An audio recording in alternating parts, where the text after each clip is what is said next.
Group. And it's my colleague Lina Kaikai who's going to go with the first question of this interview. Thank you, Your Excellency. The hashtag out there is Ruto must go. Doesn't need much interpretation, does it? Protesters want you out of office. How do you respond to that? Everybody is entitled to their opinion.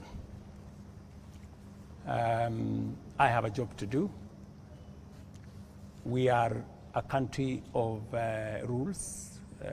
We are a constitutional democracy and citizens, because we all enjoy the freedom of speech, freedom of thought. Citizens are free to engage in discourse that they want to. But that is what it is. Those are the fruits and signs of a democracy. But this is no ordinary discourse, Mr. President. Over 20 people are dead. 39 are missing through state-driven abductions. And first, they're asking a very simple question. 24 people dead. Your Excellency, do you have blood on your hands? I have no blood on my hands. 19 people, to the record that I have from the security agencies, are dead. Very unfortunate. As a democracy, that should not be part of our conversation. 2.4 billion of property has been destroyed. The Office of the Chief Justice has been burnt. City Hall has been burnt.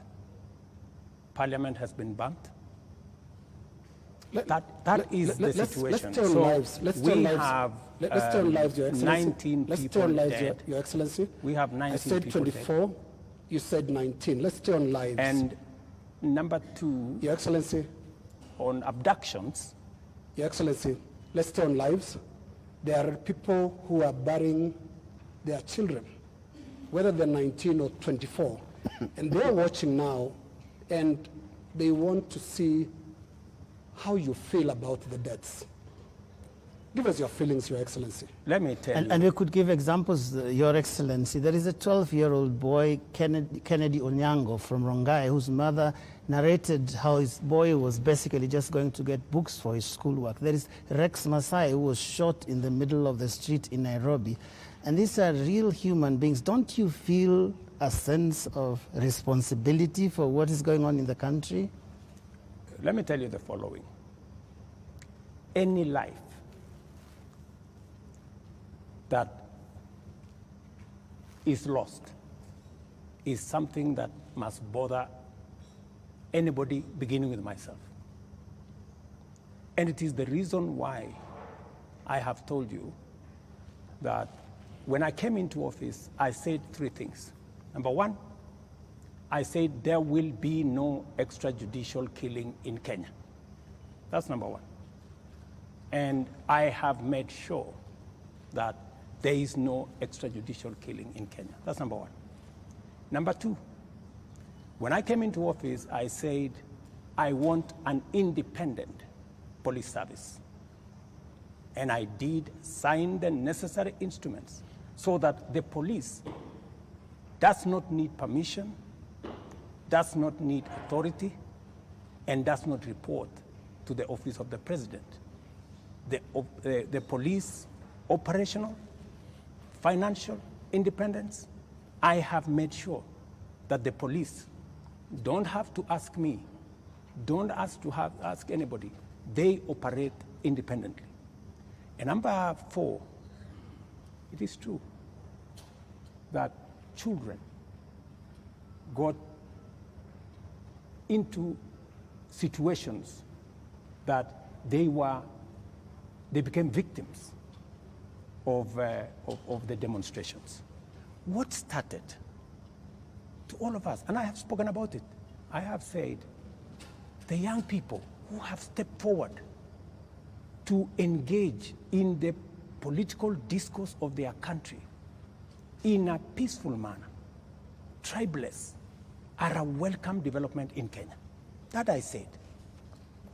But let me also say the following.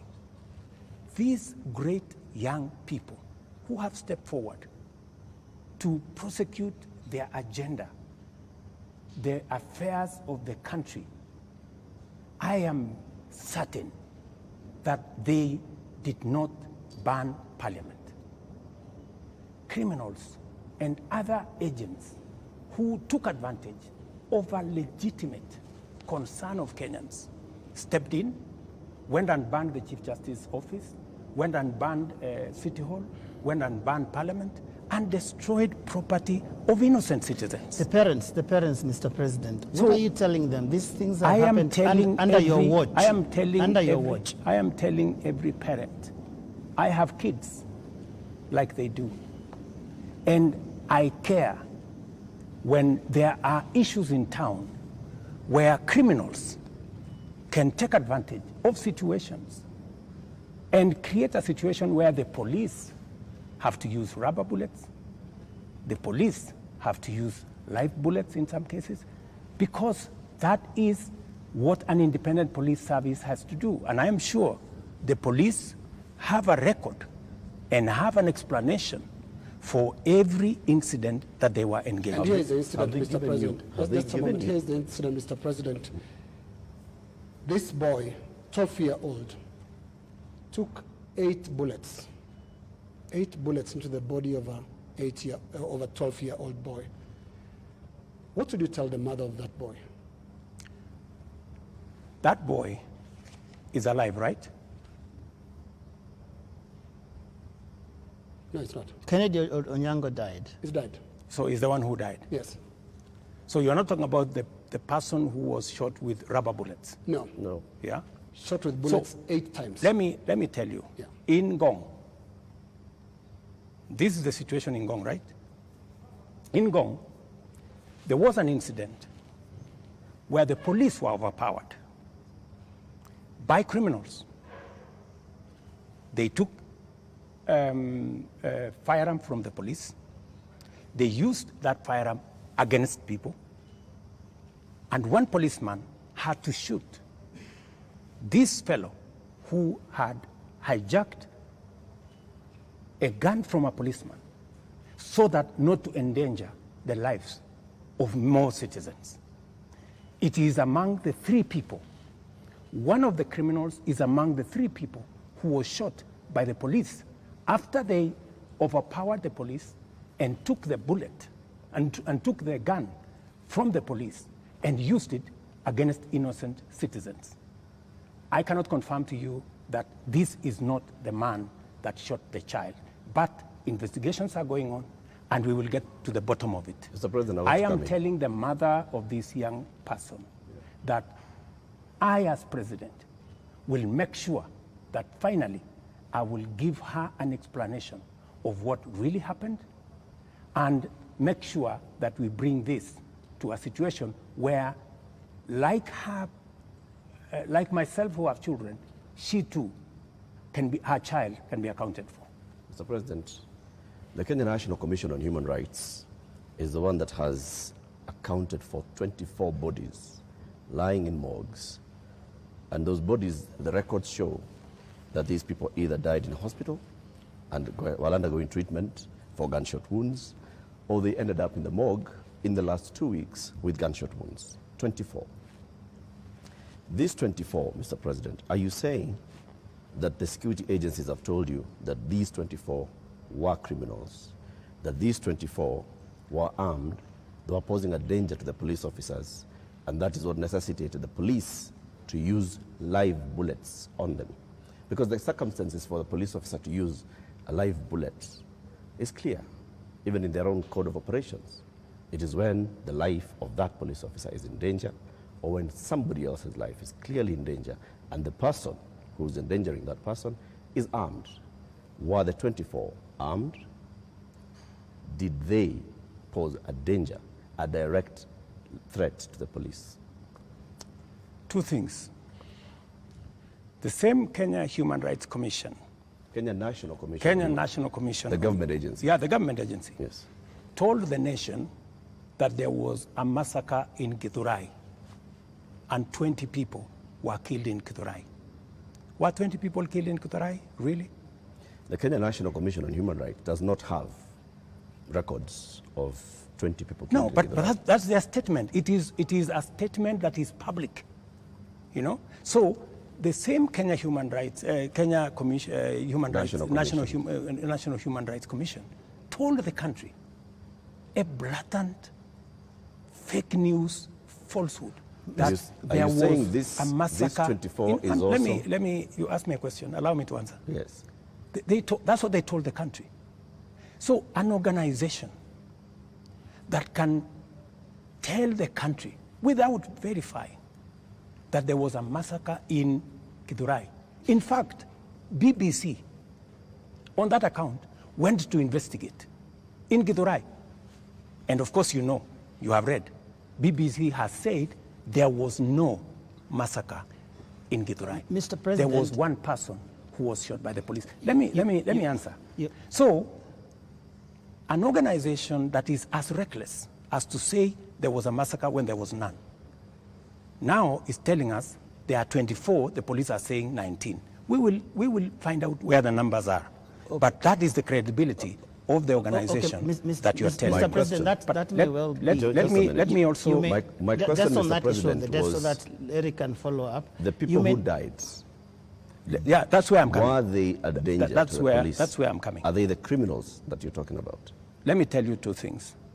There will be an investigation on how these 19 Kenyans died. There will be a clarity, an explanation for each and every one of them. I have told you one situation where somebody accosted the police, took over the firearm, started to shoot at people, endangering the lives of many other Kenyans. He was shot by the police. There is a situation in Parliament. How did the invaders in Parliament? They invaded Parliament and went straight for the armory at the Mausoleum. They went straight at the armory at the Sergeant at Arms office. Those are the investigations that we will get into, and a proper explanation will be given to the country. Are weapons lost? What I am saying... Are the weapons at the armories and the mausoleum and inside Parliament? That is why there will be an investigation of how these armories were attacked and how did these people know that there was an armory in Parliament. Mr. President, you may not believe the Kenya National Commission on Human Rights, but surely you would believe your own deputy who has said there's been a return to extrajudicial killings and abductions, contrary to what you and him promised the people of Kenya. Let me tell you, I am the president, and I speak for the government of Kenya, right? And so this is what I'm telling you. I made 3 commitments. That I will make sure the police is independent.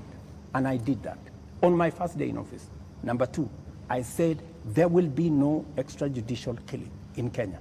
I have kept my promise. Number 3, I have told you that if there is any arrest by the police, that does not amount to an abduction. In my very honest opinion. Let's pause for a moment, Mr. President, and I just want us to go to that video over there, which will play on air, and let's pause and watch it together, Your Excellency. Let's watch this video. Sell them to the people of Kenya. There are enough intelligent people in Kenya to differentiate what is good from what is better and what is best. Ni jambo mbaya sana kama tutatumia askari polisi.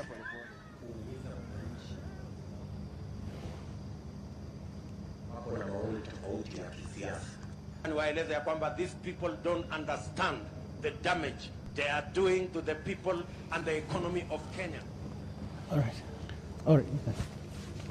Yes, the video in contention here was recorded earlier today. Yes. That of former MP Alfred Keter being abducted in broad daylight. Mr. President, before you even talk about the entire incident, The children were screaming, and a sound that we believe belongs to the wife was also heard, screaming in distress. How does that make you feel? Three things. I have told you, I made a deliberate decision to make sure that the police operate independently. That's number one. Number two, I have told you, if the police summon Linus Kaikai, and Linus Kaikai refuses to go to the police, are the police not entitled to come and look for you? When the police come to arrest you after they have summoned you and you didn't show up, is that an abduction? So let's have this as a confirmation. That no, I'm just asking you. Let's have this as a confirmation, Your Excellency, that Alfred Keter was summoned by police. He refused to the police have respond to issued the a summons. statement. I would suggest, instead of us having a back and forth, the police have released a statement. Can you check what the police have released, the statement? And you still not answered my question. Which the was? wife and children screaming that way. I mean, how do you feel, Your Excellency? I mean, my friend, every child, every mother feels the same when their parent is under attack. I mean, that is what it is. But let me ask you, what about the children? What about the children of those who have lost their lives because of the criminality of others? Don't they feel the same? So we just need to be a country of the rule of law. Impunity cuts both ways. Those who respect the law must be protected by the law. Those who do not respect the law must face the full force of the law. That's how it operates. That's how we will have a society. Here is the same way, we must condemn excessive use of police powers, but we must equally deal firmly and decisively with criminals who put the lives of other Kenyans in danger, destroy property of hard-earned earnings. There are many people, Linus, in this demonstration that have lost livelihoods, that today their children are crying. Today their wives are in tears because they don't know how to face tomorrow. Mr. President, their businesses have been wiped out. Yeah. Their incomes have been destroyed. I have just told you 2.4 billion shillings worth of business has been destroyed. I hear you, and today, as I talk to you this evening, there are families who have tears. There are families who do not know how to face tomorrow. And I've asked you very specifically, President, how do you feel about those tears, especially those who have been killed by police bullets? It is horrible. It is horrible. When you find a situation where people are grieving, whether they are grieving because their parents have been arrested, or they are grieving because their hard-earned earnings of many years, monies there, I have on my phone, people who are saying, I borrowed money. My whole loan has been wiped out. My whole barber shop has been destroyed. My whole hardware has been looted and burnt. And they are in tears. So I must equally work with the police to protect all these citizens. And it cuts both ways, Linus. It cuts both ways. Using the rule of law. Absolutely. Let me take you to just step by step. Absolutely, the rule of law. The rule of law says. The rule of law requires the police to investigate a matter, to, when they have sufficient evidence, present that to the ODPP. The Director of Public Prosecutions takes people who are culpable to court. That's the journey in the rule of law, Mr. President. In the case of 39 people who have been abducted, and the abduction here, we're using it deliberately because of the manner in which the people have been arrested, like we've seen in the case of Alfred Keter. Others who've been picked up from their houses in the middle of the night. and they are held incommunicado for more than 24 hours outside of what the rule of law says. And then they are not taken to court, so they are not charged with anything. That is outside of the rule of law. So in one instance here, we are saying we are not following the rule of law. In the second instance, Mr. President, you have people who were unarmed, like in the case of Rex, who was shot in the middle of the night, unarmed, who have been shot by police and they've ended up dead. 24 of them. You say 19.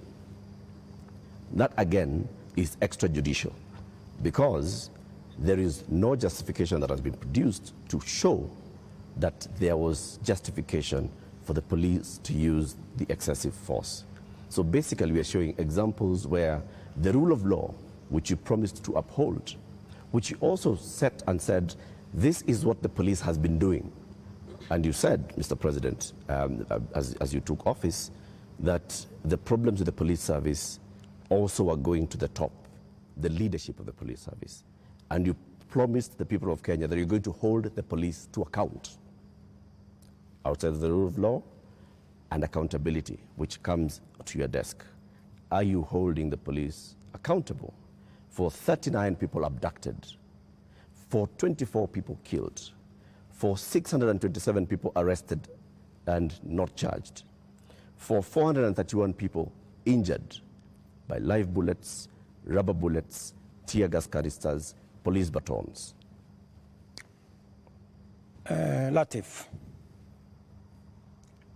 as I have told you, we must operate within the parameters of the rule of law. And I agree with you. The police must never act outside the framework of the rule of law. They must do that which only the Constitution and the law allows them to do. And it is very clear that any operation of the police outside the parameters of the law, the police will be held to account. Whether it is holding citizens beyond the stipulated time, but I must be thoroughly clear to you. When police arrest somebody, there is a constitutional timeline which they are allowed by the law to hold that person. 24 hours. That does not amount to an abduction. 24 hours. In my opinion. A case in point is what has just been said here about what happened earlier today. And you guys clearly said in this conference that it was an abduction. I mean, it's just clear now that it is not an abduction. They're not This is an arrest. And the police have come forward to say, this is the situation, we have arrested this person, and it is just good for us to all of us follow the law. And I agree with you. The police must act within the law. But let me ask you one question also, Latif. I have never, in this conversation, which is now 20 minutes in, are you guys bothered about the fact that Parliament was burnt?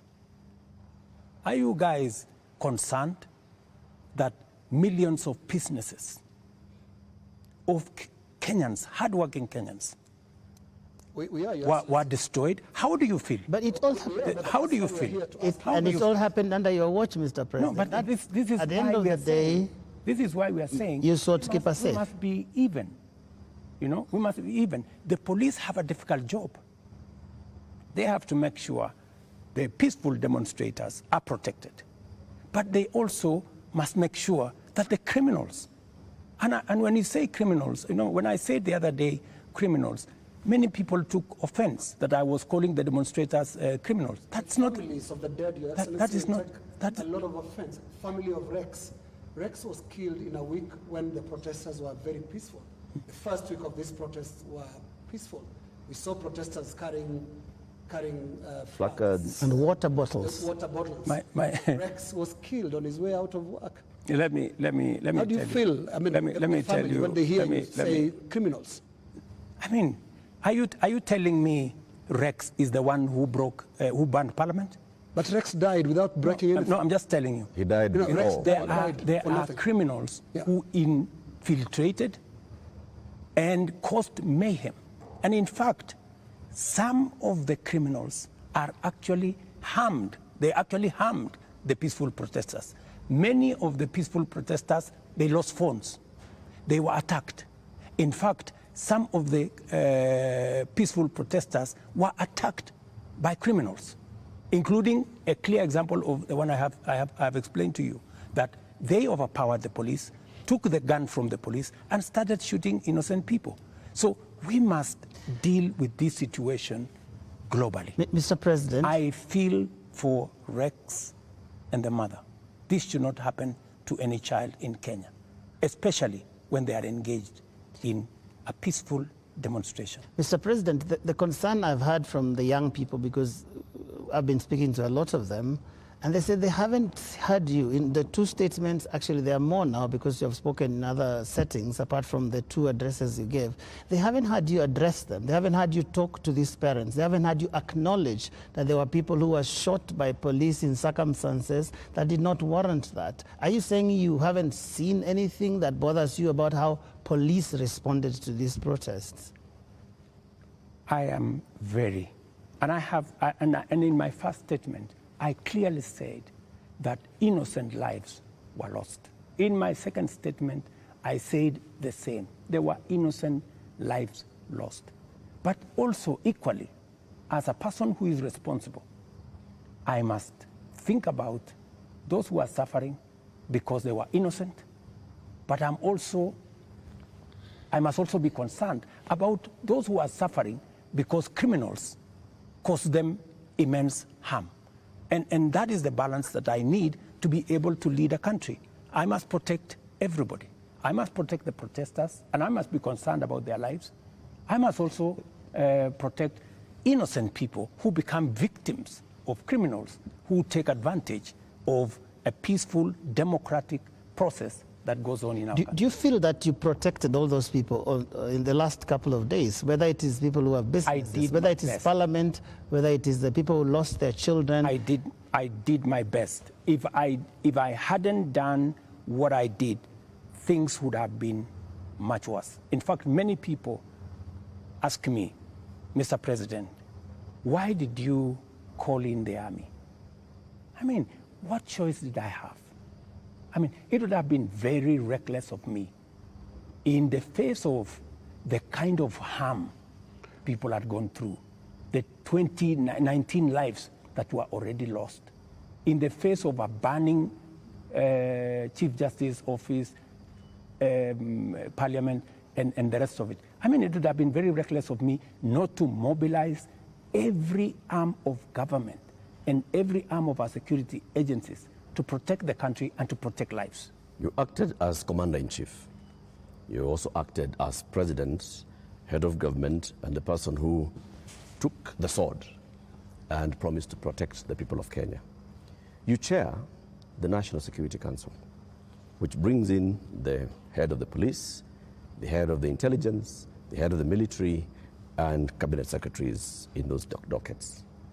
Did you have information prior to Tuesday that there was going to be infiltration of the peaceful demonstrations by the criminal elements that you've talked about more than once? And if you did, what did you do about it? We had information, and that is why we prepared in the manner in which we did. If we hadn't prepared in the manner in which we did, we would not be counting 19. We would be counting different numbers. Okay. And I am telling you that the level of mobilization by criminals was heavy. In fact, many of the peaceful protesters, many of the young people, very well-meaning young people, left the town by 10, maybe 11, because they realized, and in fact you could hear them in their zelo. They were saying, guys, this is not our group. Let us go. Let us leave. You could hear them. It was in public domain that the peaceful demonstrators all of a sudden realized that the whole thing had metamorphosed something else. into criminality. So there are criminal elements that basically hijacked. So Tuesday, Wednesday, Thursday, Friday, Saturday, it is Sunday. Mr. President, how many people are in custody on account of this? Those who you said they conducted treasonous activities, there were criminal elements. They, you will see them in court tomorrow. How many people are in custody?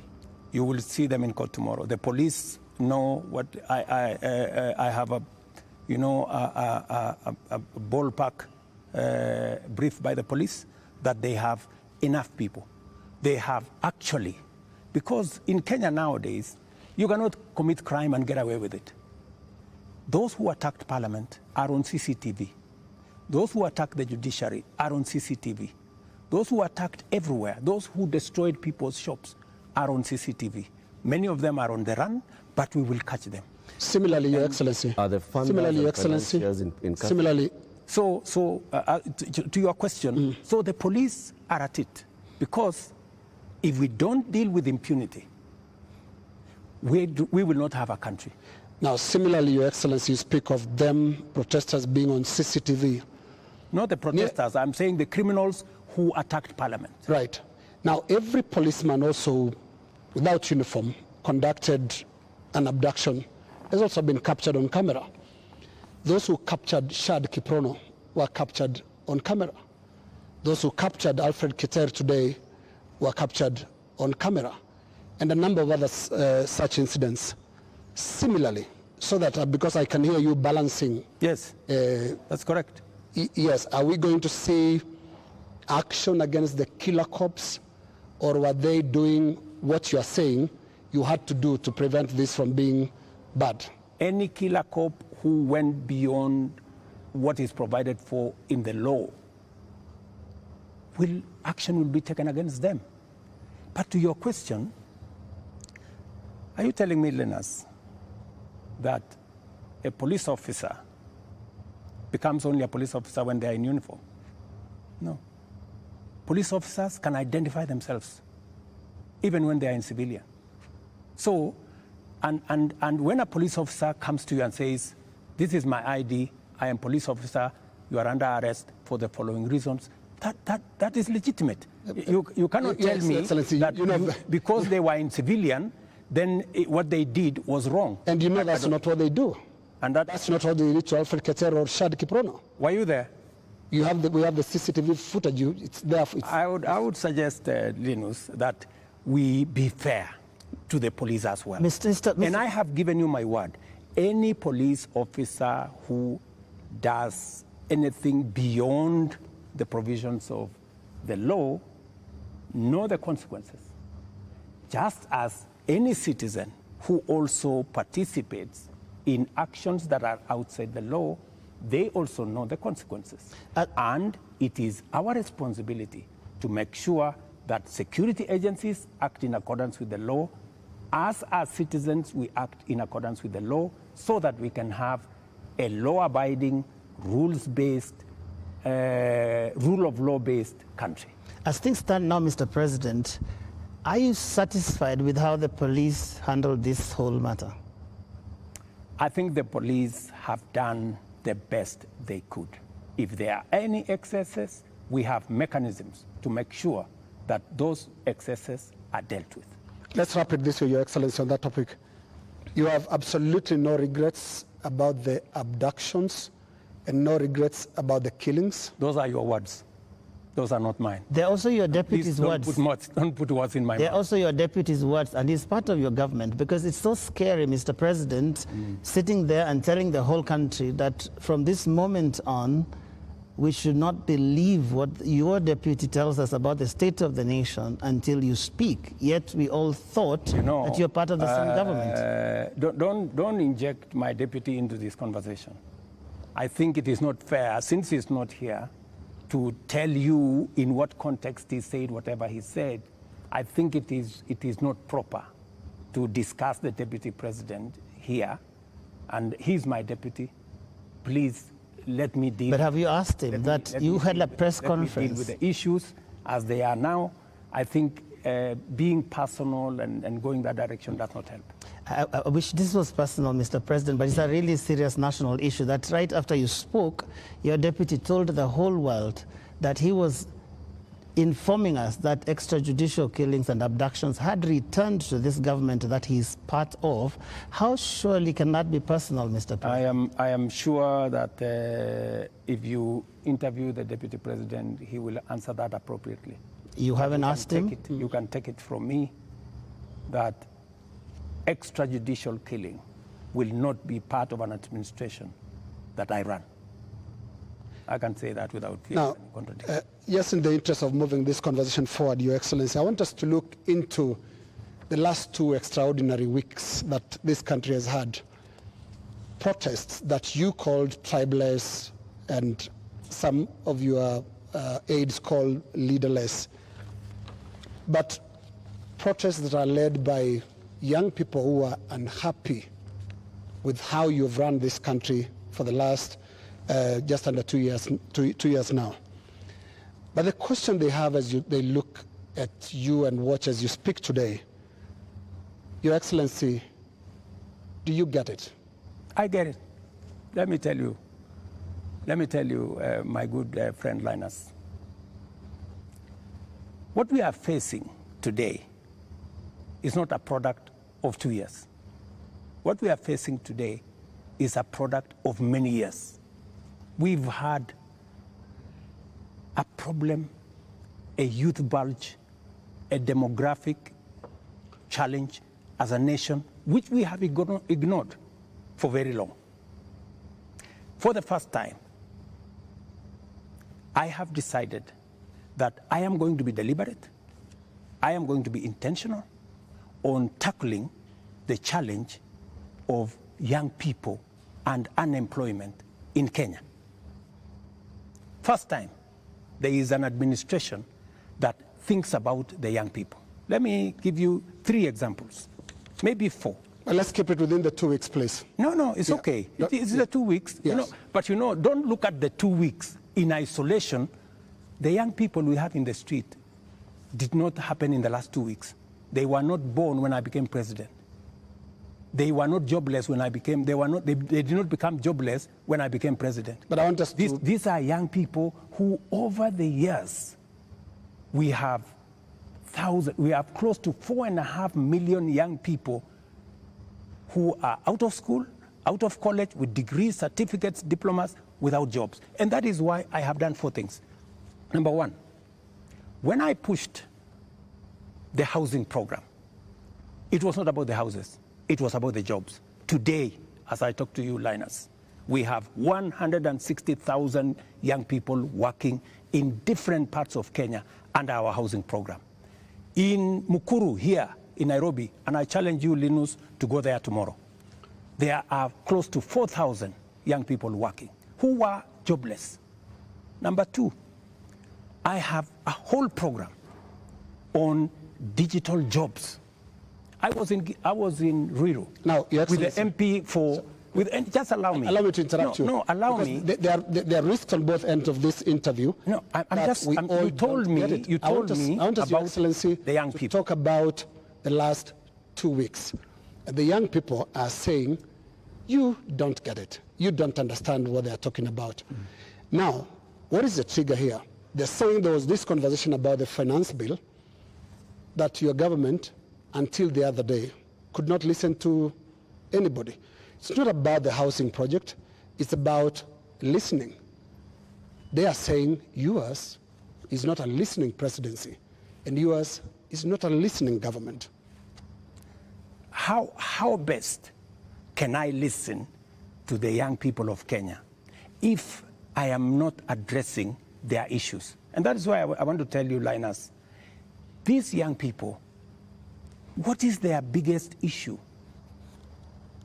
They have talents. They have gone to school. They have no jobs. That is the problem. And I am addressing those issues. Housing is one of them.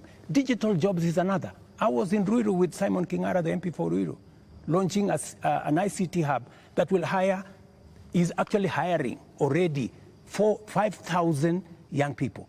Our whole plan, including what was in the finance bill, was to increase CDF by 10 billion shillings to roll out ICT hubs in every ward in the Republic of Kenya, so that we can hire young people, train them, put them on digital jobs. I have a third program on export of labor. Mr. President. I have a fourth program on manufacturing, to be able to create more opportunities for the young people of our country.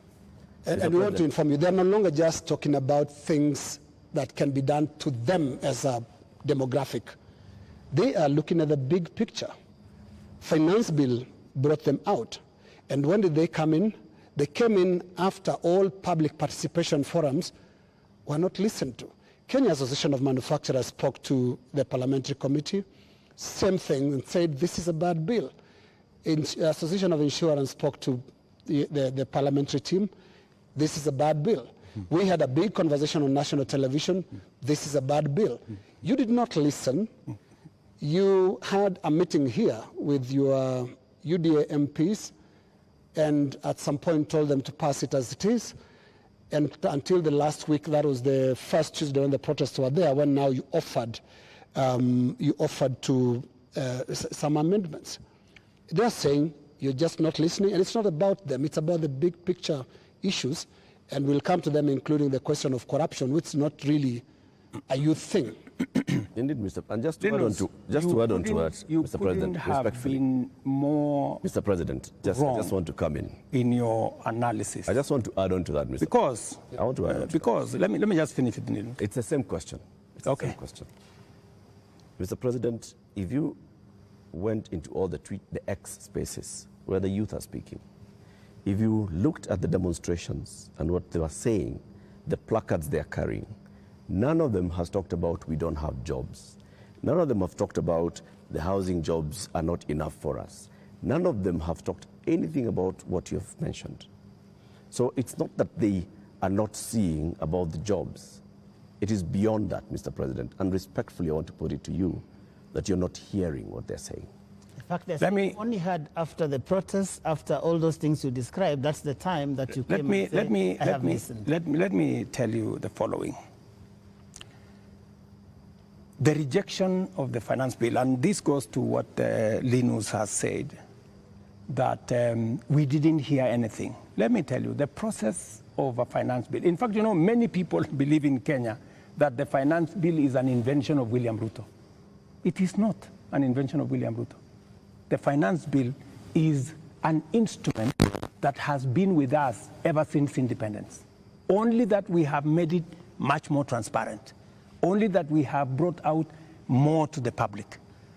And that is why there is greater interrogation of what government is doing, especially after the new constitution that made public participation not a sterile provision of the constitution, but public participation to be an integral part of lawmaking, an integral part of managing the country. Let me tell you, when we took the bill, when we formulated the bill, it had 346 billion of new revenue. When MPs went out to the public said, we don't think this is good. We don't think this is good. It was reduced by 140-something billion shillings. It remained just 200 billion. Doesn't that amount to listening? No, it doesn't. That the public said, reduce this by... No, it doesn't, no. Mr. President. And that's why I said reject it. Just wait. Just wait. No, we are talking about listening. Yeah. Just relax. We're talking about listening, okay? So the public said, reduce this by 146. We sat down, we cut down the areas, we reduced it to 200. What went into the space was the people who wanted to mislead the public, to say, oh, you see, in fact, everything you have been told is still there, this was not removed, these people are not listening, these people are not listening. And let me tell you, my good friend Latif, we have dropped the finance bill. Yeah? What does that mean? It means we have gone back almost 2 years. It means that this year we are going to borrow 1 trillion shillings to be able to run our government. That's what it means. I have been working very hard to pull Kenya out of a debt trap. Mr. President. Let me just allow me, because we need to contextualize this finance bill. It is easy, Joe. It is easy for us as a country to say, let us reject the finance bill. That's fine. And I have graciously said, we will drop the finance bill. But it has huge consequences. It means we will not confirm the JSS teachers, 46,000 of them. It means we cannot support our farmers with 2 billion shillings for us to make sure that farmers get a fair return of 50 shillings per kilogram, per kilo of their milk. It means we cannot sort out the coffee debts. It means we cannot support the cherry fund. It means we cannot sort out the debts of farmers in Mumias. It also means that we will continue to import potatoes from Europe when we have potatoes in his village. You just told me in Kimana. We have potatoes in Nyandarua. We have onions all over the place. That may well be. I think the problem has been, these are people who are saying they haven't been listened to. You only listen because you said on that night, on that Wednesday night, that is the moment you said that you had realized, Mr. President, that Kenyans did not want anything to do with that bill. And one would wonder, how can that be, Mr. President? And you have had all these presentations that have been made. Did it have to take demonstrations and sadly loss of lives for you to come to a point where you'd realize what your people, the people that voted for you, are saying? That, I think, is what the young people are asking. Let me tell you, Joe, members of parliament are representatives of the people, elected. They are not fools and they are not mad. And I want to say, one day, Kenya will know that the MPs who voted yes are the true heroes of Kenya. Those are the people who saw the opportunity for us to unchain our country from debt trap and take our country to the future. Let me tell you, Joe, and I want to say this to the people of Kenya,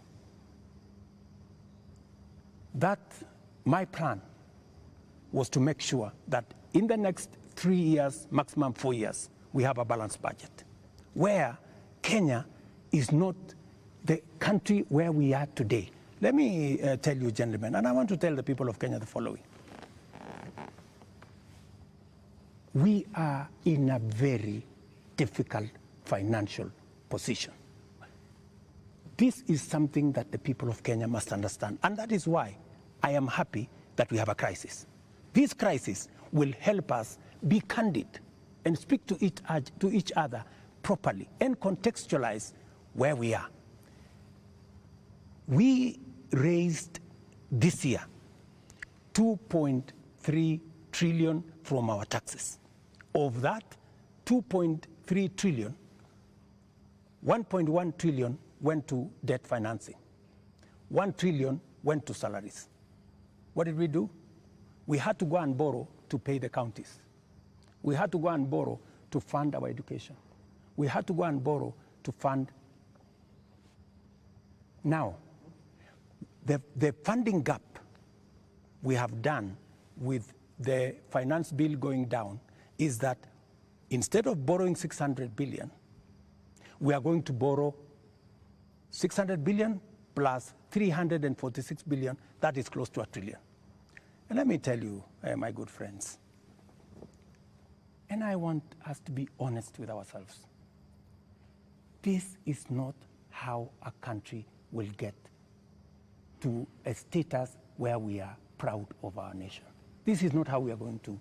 This is not how we are going to grow. And that is why, Linus, this situation, this crisis is a very important inflection point that we can sit together, assess. Let us agree. And I have no problem. Let us agree. Yeah. Do we continue borrowing? and let me give you the statistics. When in 2013, Linus, just allow me 1 minute, please, with a lot of respect. Okay. In 2013, the debt stock of Kenya was 1.8 trillion. For 10 years, that increased 5 times to 11 trillion, 10 point something trillion. We built a lot of roads. We connected a lot of electricity. We did many things in 10 years. But we were doing it on debt. Today, we don't have the luxury to borrow because we have reached the limit. And today, let me finish. Today, all the money we borrowed from 2013 is maturing.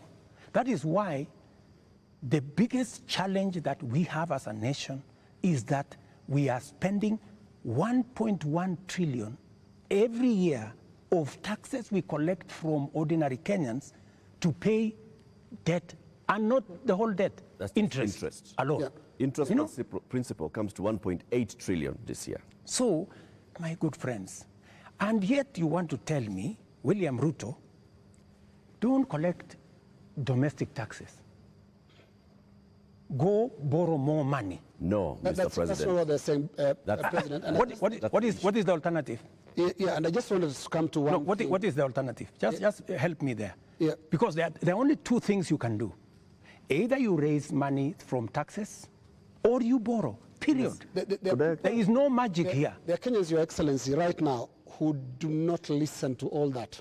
Yes. They are not interested in that. That's okay, but that's the reality. But I need If you are not, if you do not want to listen to hang reality, on, Your Excellency, hang on, Your Excellency, because I need you to address a very important issue here, and that is one of a trust deficit. There are Kenyans who watch you, Your Excellency, and I don't know whether you are aware that they don't trust what you say. They don't believe what you say. Are you aware, Your Excellency, for example, that a lot of Kenyans increasingly don't associate the truth with you? that is your assessment because you have never associated the truth with me from the beginning. There's quite a number of Kenyans. No, I mean, that is your does it We asked people before we came here this that's the evening, assessment. Yeah. and many of those that responded to me directly, and to even our platforms, on KTN News, on Spice FM, on NTV, on Citizen, and we're asking them, what question should we ask the president this evening? And the one thing that many of them were saying is, when will he stop lying? So it's not Linus. Can he tell us the truth this time? Let me say the following. I told the people of Kenya that I would reduce the prices of fertilizer from 7,000 to 2,500. I don't know how that is a lie, because they buy it at 2,500. Okay. I told the people of Kenya we're going to have a housing program. A housing program is underway in Kenya. I can tell you, Linus, that whether you believe me or not, facts will not change. Yeah. And Facts are not changed by who says it. And allow me to step back a bit, Your Excellency. And facts are very stubborn. Allow me to step back a bit. Yes. And what I'll do is we'll play clips, just a little combination of clips of yourself speaking not too long ago, and I want us to listen to that. I'll stand out of the way because you said it's me that doesn't associate the truth with you, and I would like you to respond to yourself, to the clips that we are going to play. But you see, Linus. Let's watch that, Your Excellency. I think, Linus, Yeah. you don't bring clips that are in a biased way. You select maybe something that has not happened. Yeah. Can you be fair and select clips across the board? What I said and has been done, and what I said and maybe has not been done. So let's watch that. Maybe you can watch that. Yeah. Waeleze ya kwamba these people don't understand the damage they are doing to the people and the economy of Kenya. Kwa hii taxes wanaongeza usiku na mchana. Na mimi nataka niwaulize watu wa hapa Manga, tafadhali, mkiona tumesimama hapa mbele yenu, tunawaambia ya kwamba tutengeneze hiyo serikali inakuja ambayo inaelewa lugha ya mwananchi wa kawaida. If you have good ideas, Why do you need the police? Why do you need blackmail? Why do you need intimidation? If you have better ideas, sell them to the people of Kenya. There are enough intelligent people in Kenya to differentiate what is good from what is better and what is best. Ni jambo mbaya sana kama tutatumia askari polisi kuumiza wananchi wasio na hatia eti kwa sababu wako na maoni tofauti ya kisiasa. I agree with that. It is not fair to use the police to harass citizens who have a contrary opinion. And that is perfect. That's what they're accusing you of. I still believe that. That's what they're accusing you of. But you don't tell me that... What is the problem with Alfred Keter? Yeah.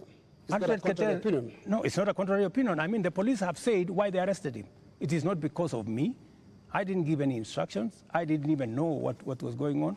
Let me tell you, Linus, I am a very clear-minded person on what I say. When it is the police, I have said, many of the people who opposed me, many of the people who were very scared about what I would do when I become president, even the people who did worse things against me, I have never gone after them because I don't believe in settling political scores using the power of state or using the police. Let me also say the following. When I talked about the taxes that I was the campaign trail, yes. I was addressing in the campaign trail, it was very obvious that when at that time we were in subsidies, that did not make sense. It is because I removed the subsidies and I changed and put production support. That is why today the price of unga has come down from 240 to 100, because I changed the model. I changed the configuration, and it is giving us results. But are you aware, Mr. President, that the thing, perhaps apart from now the police brutality that people associate you the most, is the issue of taxes? I'm sure you know the name they call you. You've actually talked about it even yourself.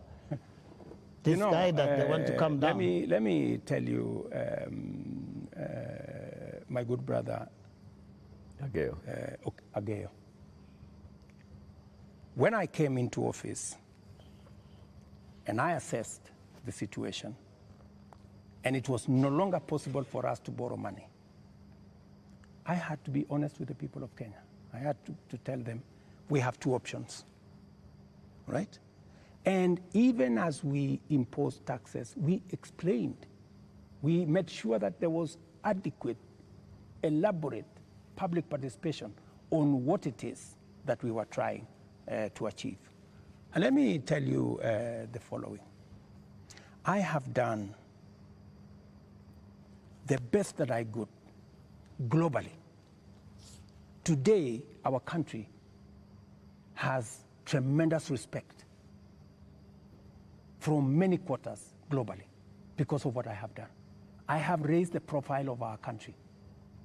Today, I was in Narok, and the tourism numbers in 2022, 1 million tourists. In 2023, last year, 2 million tourists. This year, by God's grace, we will get to 2.7 million tourists because of the profile that I have done for the country. I know somebody will say that, that there is no truth in that, but call the tourism sector.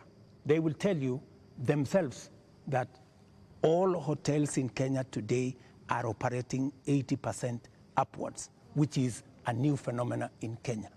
I will also tell you that the international community have developed enormous confidence in Kenya. I see people who are saying, why did William Ruto go to China? Why did William Ruto go to Europe? Why did William Ruto go to America? Let me just tell you the following. When I went to China, we got money to be able to put equipment in 70 of our technical training colleges. Today, the contract has been signed, the equipment is being manufactured.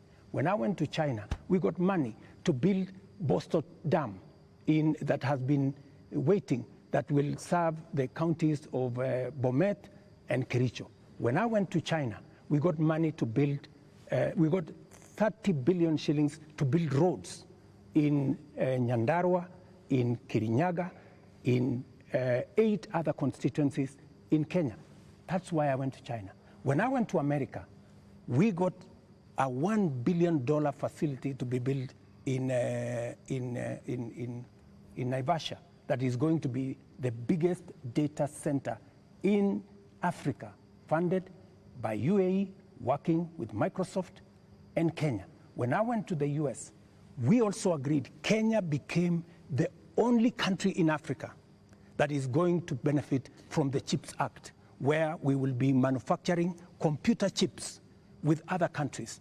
Kenya will be among the first, will be actually the only country in Africa that will benefit from that. And so many of the young people who I see today, those are my targets for the future.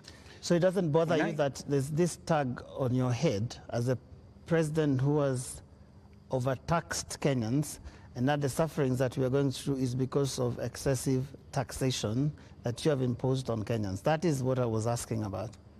You see, if I am called Zakayo, yeah, because I have explained to the people of Kenya that the option we have is if we continue borrowing, we will go down the cliff. If that is what is going to take Kenya to be saved from a debt default, I don't mind being called Zakayo, because it is a sacrifice worth making. Mr. President, every morning on Spice FM, we have 4 hours of a talk show. And many times we ask people, even those who come to the show, to tell us what is it that the nation is saying when we are seeing people out on the streets. And many of them, even when we said that we're coming, you have invited us to come and have this conversation this evening, they said, tell the president that he's tone deaf. And we ask why and how. And they say, when William Ruto took over as president, he took over a budget of 3.2 trillion shillings. He went to Parliament and he said, Honorable Speakers, I believe that this budget is too high. We should cut it by 300 billion shillings. So you believed barely 1.5 years ago that you can run the country with 2.9 billion shillings, trillion shillings. Barely a few months, you went to Parliament and requested to spend 3.6 trillion shillings. This year, you went to Parliament and initially requested to spend 4.2 trillion shillings. And what do they see in return? They see extravagance in government. They see a government that is pushing gung-ho to employ new people called CASs. They see a government that is purchasing new motor vehicles and trips that are extravagant.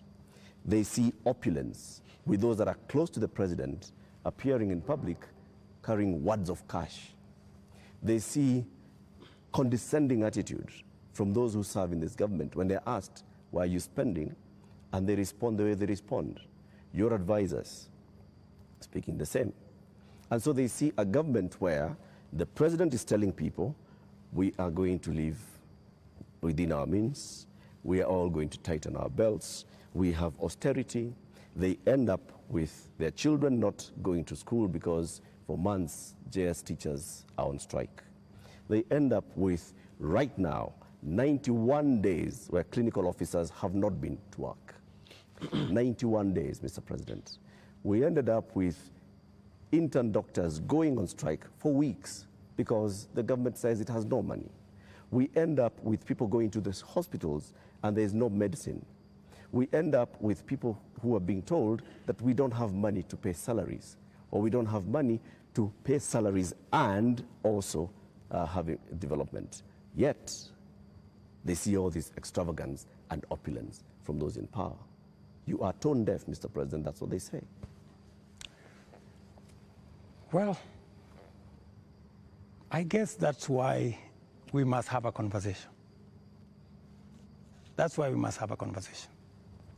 And I'm very happy for us to have this conversation so that we can put the facts on the table and we can all of us make a decision. But let me tell you the following. I've listened to you, and let me also tell you that today the universities which were almost closed. They had debts of 60 billion shillings. I have enhanced their budget by 40 billion shillings, the universities, because education to me is very important. It is the greatest equalizer. Today, the universities can confirm to you, and I was sitting here with the vice chancellors, that I made the right decision because we are funding the universities better. Let me also tell you, I took the decision to hire additional teachers, 56,000. It has never happened in the history of Kenya. Why? Because education is the greatest equalizer. Many parents in rural Kenya take their children to schools that have no teacher. And we are disadvantaging them. The children of the poor get the worst form of education. They have no chance.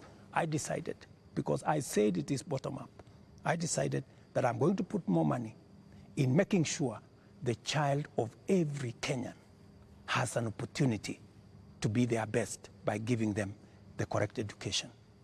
I decided that I am going to put money in farming. The first year, I put 10 billion shillings in fertilizer subsidy, a program that had been scrapped for 5 years. The difference is obvious. Today, by God's grace, we have a harvest. The prices of food commodities has come down. Day before yesterday, Latif, there was a release of where we are with inflation. Inflation in Kenya is now 4.6%. When I came into office, it was 9%. Inflation coming from food products. It was reported not by me, by the institutions that are charged, 4.6%. We have, where I have invested money, I can account for it. Right. And it is making a difference in the lives Their of concern many. is on extravagance in government. I will come to opulence in government. on opulence and extravagance. Every trip I have made, I have not made any trip outside Kenya to go and do things that are of no benefit to this nation.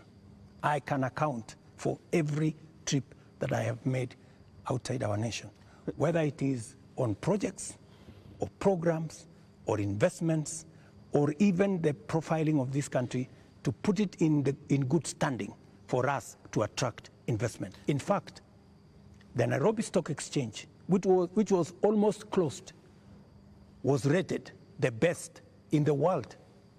Not said by William Ruto, but it was in the public domain by Bloomberg.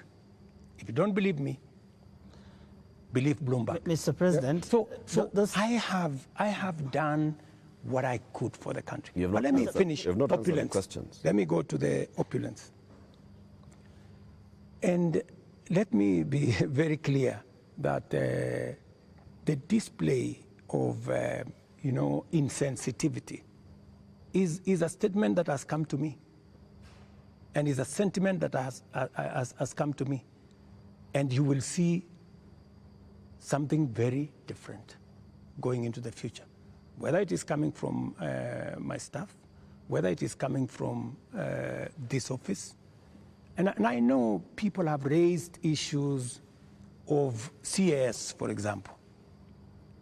I deliberately, even after Parliament had approved the position of CAS, I have not appointed any CAS because I realized that we were in a situation that we could not. And no CAS will be appointed until we have an economy that can support more opportunities.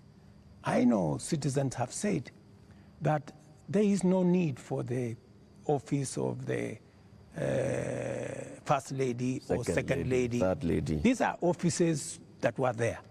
But because we have to live within our means, those offices from tomorrow, this new budget which is starting tomorrow, they will not be part of our equation because in the face of what has happened, we have to trim down every other area.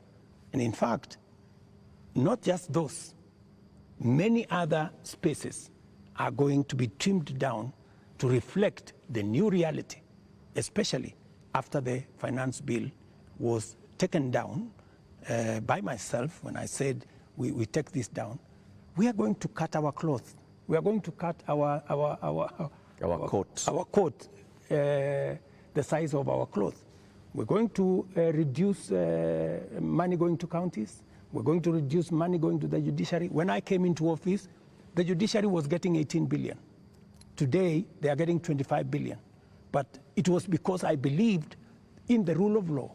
I believed that we needed to do something about making sure that our judiciary has resources, because Kenyans were telling me directly, justice delayed is justice denied. Will you I cut have the size hired of your government? the highest number of judges under my administration, because I believe that Kenyans must deserve justice. Will you reduce the number of ministers, ministries, or state departments, or advisors? That is an area we are going to target and cut down, because it is the reality we have to face. Mr. President, when things like this happen elsewhere, this is a whole finance bill that's been taken down. Correct. You have people who have been advising you on financial matters. You have people who have been advising you on political matters, listening to the people. You have advisors who have talked down at Kenyans, who have called them spoiled kids, KFC, Java, and whatnot. And you have people who have been around you talking into your ear with regard to some of these things. And many people have ventured to actually say that this amounted to a vote of no confidence. Is there going to be some kind of shake-up that actually acknowledges that this is not where we should have been, and therefore, I am sorry, Kenyans, and this is what I'm doing about it? Because short of that, how are we to know that we will not find more of the same? Watch this space. There are those who have said now that clearly there are many people who have lost confidence in Parliament. There are those who have lost confidence in you, that maybe the way to regain the legitimacy is to go to an election. There is no provision. You know, we are a country of the rule of law. Yeah? We must, whatever it is that we do, we must keep it within the parameters of the rule of law. And we cannot take what has happened over the last 2 weeks or thereabout and say we are going to abrogate our constitution. I think we will be going towards anarchy. And I don't think that is where we want to take our country. There is a demand on me as president, and I have said, because of where we are, because of what has happened, there is going to be a thorough cut down on many things, whether we are talking about allowances, maybe even we should have a conversation around salary. We had a meeting here with MPs, and even them, they are persuaded maybe it is time to ban Harambes so that we remove avenues of people participating in largesse demonstration of, opulence. And I want to tell you that I am going to take action. I am going to work on this. I know what we should do, but I am also not going to be reckless and take the country into a crisis. I will make sure that I act responsibly and listening to what the people of Kenya are saying. I don't know if this will preempt you, Your Excellency, but one of the most serious concerns that have been coming out, including in the Gen Z demonstrations, is the question of corruption. And right through this interview, you've not mentioned the word. And even as you go into that, I want to give you two illustrations. Kenyans dealt with or encountered the problem of fake fertilizers, and you never took action against your cabinet secretary for agriculture. Before that, we had the scandal around the importation of edible oil, which, Your Excellency, we don't know where the edible oil is to date. I don't think it ever found itself to the market. Again, there is a cabinet secretary in that ministry. And also, what got into the market was condemned sugar. And when we look at all the information around these three cases, these are people close to you. They're cabinet secretaries. And so you are unable to take action against them. So why should you be trusted now to act? Because there are those who read and say you are really a hostage of those who campaigned for you to become president. They get away with anything. Three things, Linus. We hadn't reached the question of corruption. So don't unfairly accuse me that I have not spoken to it. I am ready to speak about it. So that's number one. Number two, I fired the CEO of KEBS when the sugar thing came up.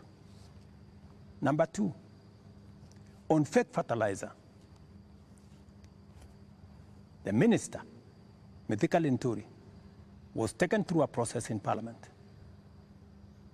The CEO of National Cereals Board, the General Manager of National Cereals Board, and other 7 members of staff are in court as I talk to you.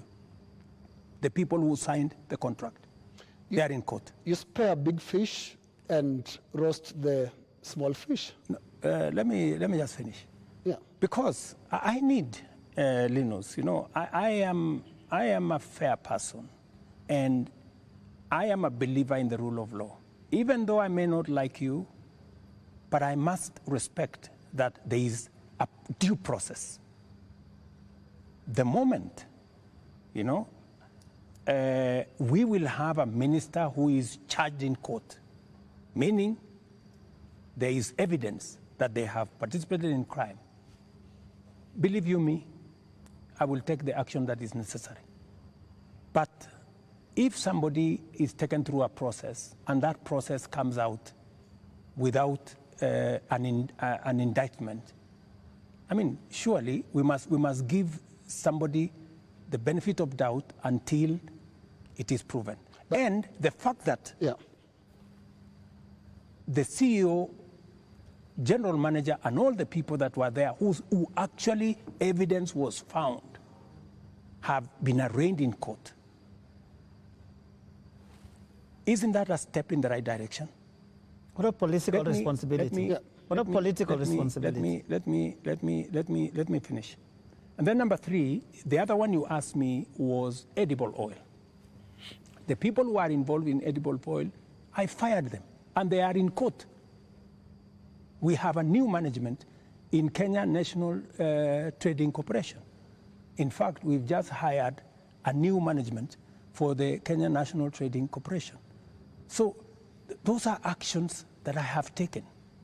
And for your information... Void of what Joe is calling political responsibility. Yeah. But you see, else in the ministry can be... But you see, gentlemen, if there is no evidence against a minister, surely, do you want me to fire somebody if there is no evidence? There was a time, Uhuru Kenyatta, as I served him as his deputy, removed 6 cabinet secretaries. But eventually, they were found that they were innocent, and we had to appoint them to be ambassadors. So some of these, actions must be tampered with process of law, due process. So, unless we follow due process, gentlemen, we will end up being something else. Allow me just a moment, Eric. In a moment, Because up to this point, Your Excellency, if I don't want us to lose the context, the last 2 weeks have been extraordinary. We've never seen anything like this. You have KDF troops in the streets of Nairobi. Up to this point, Your Excellency, and including on the question that I've just asked you of accountability within your government, do you think you are addressing the grievances that have made thousands of Kenyans across the country in places that were unimaginable to get out to the streets to say Ruto must go? Do you think up to this point they feel you've addressed their grievances? I am not in their space. So I am doing what I believe I should be doing. I have taken the responsibility to withdraw the finance bill with all the attendant consequences. That I have done. I know what it means, and I know where it takes the country, and it is not a simple decision for me to make. And for your information, the finance bill was going to take Kenya big steps forward. But it's a sacrifice I've had to make because of the political reality that we are in. But it will mean counties will have to take maybe 30 billion shillings off their budget. It means we have to reduce CDF by maybe 10 billion shillings. It means we have to rethink about what to do with JSS teachers. It means we have to put on the freezer. We wanted to hire another 20,000 teachers because there are kids who do not have teachers. It means we have to work on our UHC program. We thought we would upgrade, for example, Linda Mama. You know, we thought we would upgrade Linda Mama. There is something, Your Excellency. It means we have to hold that, and it means many things. Just hold on, what else do you want to hear? You are speaking outward, but looking at the grievances, they are also asking questions inward from you, Your Excellency. And what I can hear from these grievances that have been expressed quite loudly, you said you're not in their spaces. We sometimes get into the spaces to listen to what they are saying.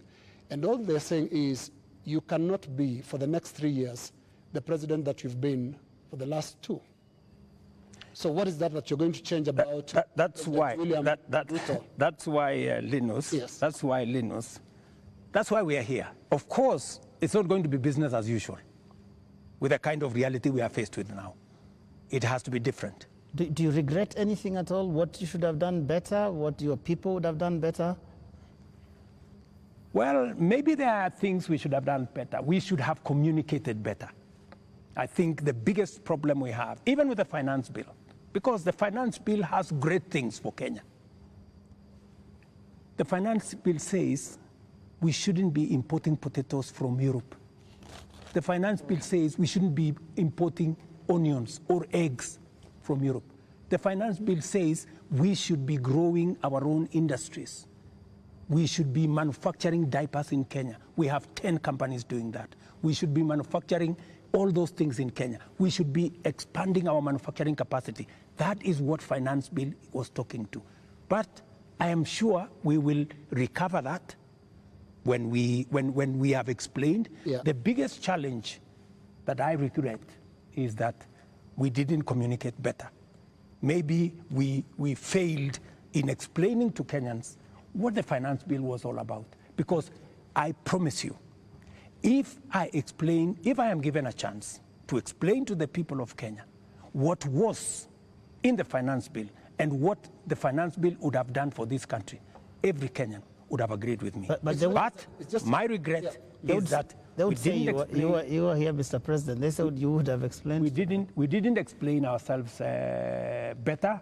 Maybe my communication team failed.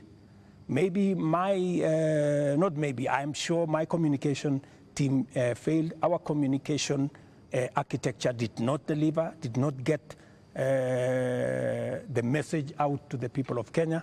In fact, if you look at what people were saying, they were saying, for example, there is a matter of land on the finance bill. There was no matter of land in the finance bill, not even a single line.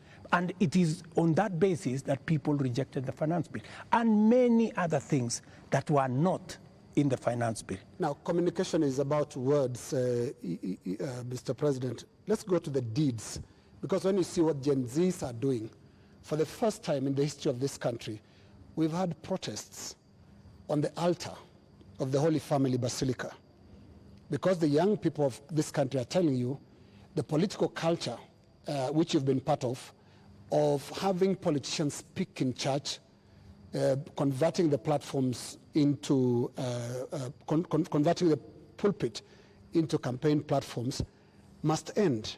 So I'm not hearing you addressing and looking more inward into this whole picture that the Gen Z is painting. They're not just talking about some of those things that you're raising. On that, Linus, I have even had an occasion to speak to church leaders here. On that, on matters of politics on the pulpit, I am 100% aligned. We shouldn't be using pulpits in churches or in any other places of worship to prosecute politics. It is not right. And I agree, we need to change that culture. We need to change the culture of Harambee. Harambee started as a noble exercise. It supported many people to go to school. It supported many people to deal with the challenges of medication and hospital bills. But I think it has been stretched. It bred corruption? It has stretched too far. And I think it's time, corruption? As a country, we must stop corruption. We must stop Harambees, because it is occasioning and it is breeding, if I may say, corruption. Yeah, because when your aide of a much lower pay grade donates 20 million shillings to a church fundraiser, there is something fundamentally wrong. And that is why this conversation is necessary, so that we can stop it. Conversation, Mr. President. On Wednesday, you said you are hearing that there's what the Gen Zs are saying, and you're going to initiate a conversation. We saw the head of public service release a press release saying that there is now a formation of the National Multi-Sectoral Forum that will bring together all people. And you started having conversation with church leaders. The Gen Z, upon seeing this, are saying, we did not ask for a conversation. We asked for action. So what action is going to precede this conversation? Because the conversation is another talk. It reminds people of the NADCO talks, the BBI talks, IPPG talks that just happen and they just don't end.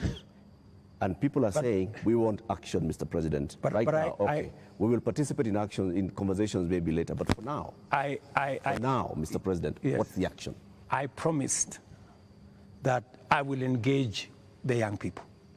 Yeah, I promised. I was just making good my promise. And I promised a multi-sectoral forum, and that's what I have put out.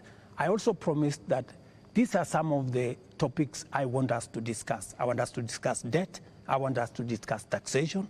I want us to discuss unemployment. I want us to discuss corruption. I want us to discuss these issues. And it was a suggestion, and I am open. I am hearing that the young people are saying, we don't want a multi-sectoral forum. Maybe we should have an engagement with the president on X. And I am open to having an engagement with the young people on a forum that they are comfortable with. You're ready to go digital? If they want me to engage with them on X, I will be there. At this point, Mr. President, do you think you know what the young people want? I have many young people in my house. Are they telling you all is well? The same ones that are in all these other spaces. And they want an engagement. They have ideas. They have suggestions. And I am open. If what we are doing on the digital space, on the housing program, on the export of labor, on manufacturing. If they have suggestions, I am open to those suggestions. They can improve, they can change, they can make new suggestions. And I also have a responsibility as a father, you know, because these are our children. I have also a responsibility to guide and to listen to them and to tell them, yes, on this, I agree. For example, on let's not have a spouse's office. I agree. Let's not have CASS for now. I agree. Let us not have advisors. Advisors. We will agree. Let us not have churches being a space for politics. I agree. So many of these areas, we need to even have a conversation. If we are paying 46% of our revenues for salaries and wages, when the legally established space should be 35%. That is why I started a conversation with Salaries and Remuneration Commission. We must deal with the issue of wages and salaries so that we bring them down to 35% and leave more money for our development. That is a conversation I am very happy about. When? Mr. President, it's been 2 weeks. It's been 2 weeks of you saying every day we are going to have a conversation. We just you know what they say on social media? I say they call you the president of tutafanya, tutatenga, tutafanya, tutarudi. No, it is always futuristic. But I'm here. You're saying but I'm here. We are going to have a conversation. I said within a week. I gave a timeline. Within a week. Yeah. So within a week we will have agreed on where are we meeting. Are we meeting at the X space? I am ready for that X space. Are we agreeing on this multi-sectoral? I'm waiting to see the suggestions that Kenyans have. I don't want to prescribe any suggestion, but when I give out a suggestion, I expect feedback. I expect people to say, maybe this is okay, maybe this is not okay, and then we agree on a way to move. Mr. President, any of them analyzing what you have actually said tonight on the issue of your advisors, your cabinet, what you're going to do, what Kenyans like to call heads that are going to roll as a result of this national shame, because that is what many people have called it. You have said, watch this space. And here there are all these other things that young people are asking you about. What is that concrete thing that you're telling them tonight that I have heard you? These are the things I've heard you say since all these things started, and this is what I have done. Because you seem to have withdrawn or declined to sign this finance bill rather grudgingly, but not in good faith, having understood what people were saying. You're regretting this thing. You're saying, you guys mutaona, mmekataa lakini mutaona. That is what we're hearing. Let me tell you that I will not lie to the country that putting down the finance bill is going to be easy. I'll not be a leader. I have to be brutally honest. And those consequences, it will start with me. To cut down the budget in my office, to remove what we call austerity, to implement an austerity program that will cut down on unnecessary staff, unnecessary offices, or offices that we can take down. I am ready to even engage the young people and for them to, because they want an engagement. I too want an engagement for us to agree. So what do we do with the debt? What do we do with the following? What do we do with the following? They will tell me, do this, fire so-and-so, fire so-and-so, do this. And I will tell them what is possible and what I think we could do it differently. Or are you telling me that I should just listen and implement without making a contribution to the conversation? I thought we are having a conversation. I'm just telling you what they are saying. I'm not saying anything else. I'm just telling you what I'm hearing, because yes, you did say you are not in their spaces, but I am in their spaces. And in 2 weeks, Your Excellency, by now you'd have known what you should do. And I mean, there are basics. Which 2 weeks? 2 weeks of the riots and 2 weeks of the protests. It's been 2 weeks. It started the other Monday. So let me ask you, Linus, the protests, I finally decided that because we didn't communicate sufficiently to the people of Kenya the import of the finance bill, and there was so much built around it, including a lot of fake things, you know, that were not in the finance bill. Many things that were not in the finance bill were used to fight the finance bill. And you know, at some point, many people did not even care what was in the finance bill. Do not care. I think, you know, at some point, you know, as leaders, we must stop somewhere and say, we have a country to run. I mean, we cannot be reckless. We must, at some point, stop and say, what are the consequences? Because everything we do has consequences. And we must be careful as a nation to make sure that our country does not go down to the dogs. And believe me, countries, you know, have gone in the wrong direction. And we must be careful. And I don't want to be the leader that took the country in the wrong direction. We must be measured. We must be careful. We must listen to the young people. We must listen to other views and be able to make a carefully well thought out plan for the country out of where we are. Yeah, but what if the protesters are actually saying something in totality about your government, not just about the finance bill? It's not about just the finance bill, is it? Linus, as I have told you, we are a democracy. The people of Kenya can make a decision. Yeah? And I am perfectly, you know, alive to the fact that when the people of Kenya finally, the same way they decided to elect me, when they make another decision, we will comply as the people of Kenya. You know, that's what a democracy is all about. You know, people can vote in a government, people can vote out a government for whatever judgment the people have. So I want to be very clear to the people of Kenya that I will do my best to make sure that I tell the country the truth and I take the country forward. And I am committed to that. And I can see Kenya changing.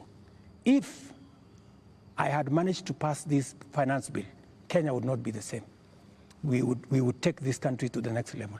The kind of investment I have made, the kind of collaboration with many friends that we have done, we would begin to see this country soaring into the future.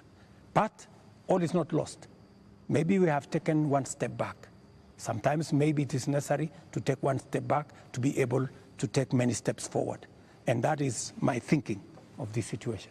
But surely it must bother you, Mr. President, that 2 years ago you ran such a euphoric campaign with things like Hatupangwingwi, and 22 months down the line, your State House is surrounded by the military. The military tanks, scary as they are rolling on the streets of major cities.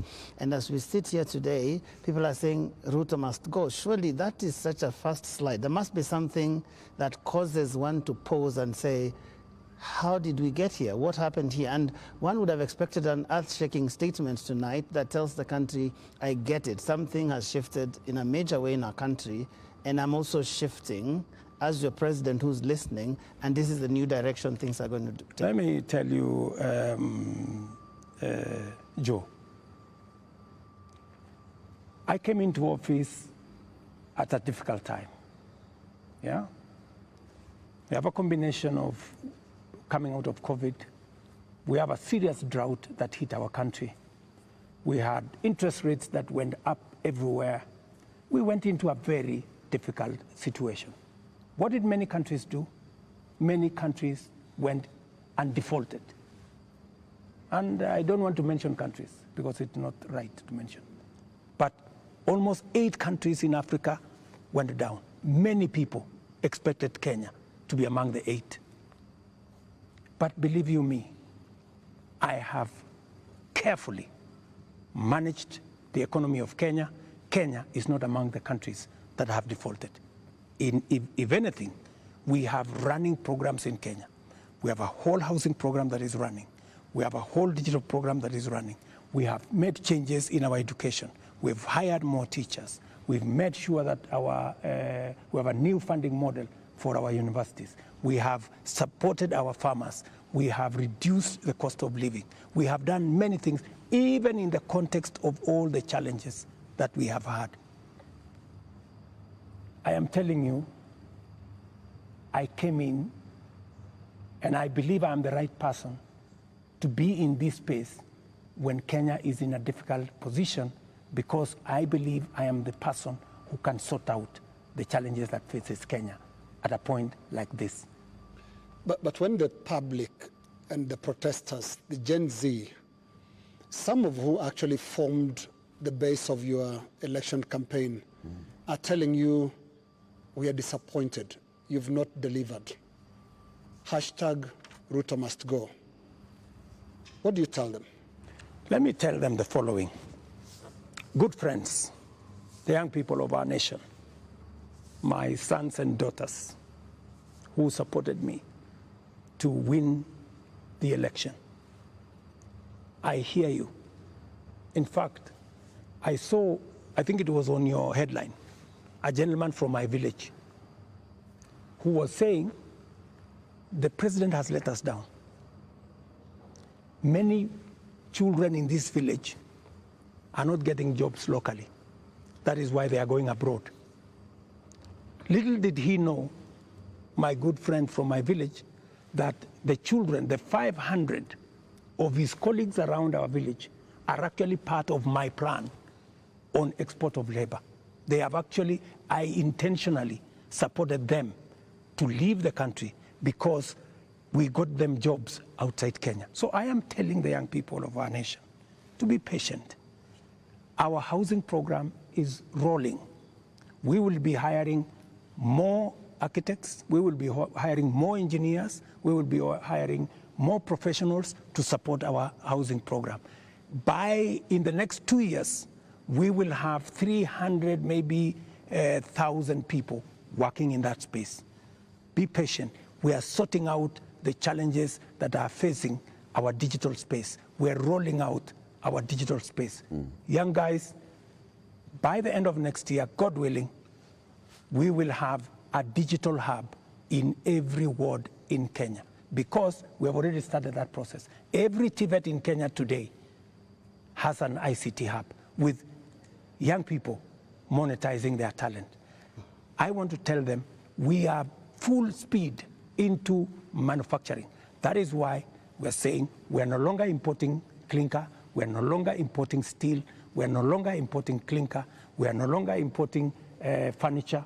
We are going to stop importing eggs. We're going to stop importing onions and all this, because we want to promote our local manufacturing to be able to create jobs for them. We are no longer going to be importing diapers or sanitary pads from other countries. They are going to be manufactured here. Mr. President, I have worked with the industries to make sure that we create opportunities for these young people. We are going to work with them to deal with the challenge of corruption. We're going to work with them to cut down on government like this. I am going to make sure that we have a lean government that responds to the reality of where we are as a country. That is what I am telling my good young people. The young people. There's another group of young people. Please speak to them directly. Yes. The young doctors who are in university graduating this year, yes, who are going to look for internship Correct. the next year. The young JS teachers who were on strike a couple of weeks ago, who are expecting to be absorbed into full permanent and pensionable contracts Correct. this year. The young clinical officers also who are graduating and they expect to go on internship. The other clinical officers who are hired on contract during COVID and other programs that are just contracts, and contracts are coming to an end. I am telling the JSS teachers, I had factored in 18 billion shillings in this year's finance bill to to be able to transfer them to permanent and pensionable. Because in my phone, so many of them have asked me, Mr. President, we came in, we had an agreement that we are going to be interns for 2 years, we will move to permanent and pensionable. Although I don't have the finance bill, I want to tell them, give me a bit of time, let me figure this out, how we are going to do it without the finance bill. We had also put 3 billion shillings for the doctors so that we can be able to sort them out, especially the intern doctors and those who we intended to hire to, under our UHC program. I had put 10 billion shillings on the UHC program under the finance bill. That is now not in the equation. I have to figure out, let them just give me a little time.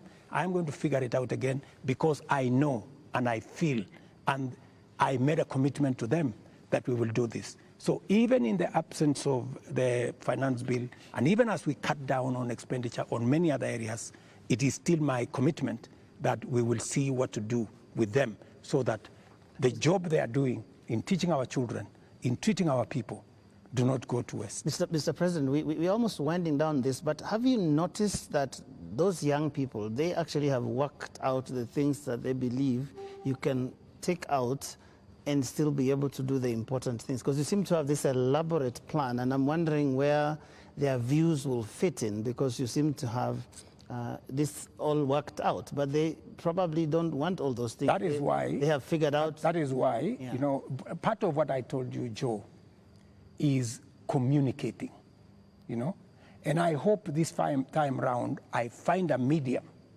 where I can engage, you know, and I am ready to go to this X place to engage with them, and I want to tell them this is my plan.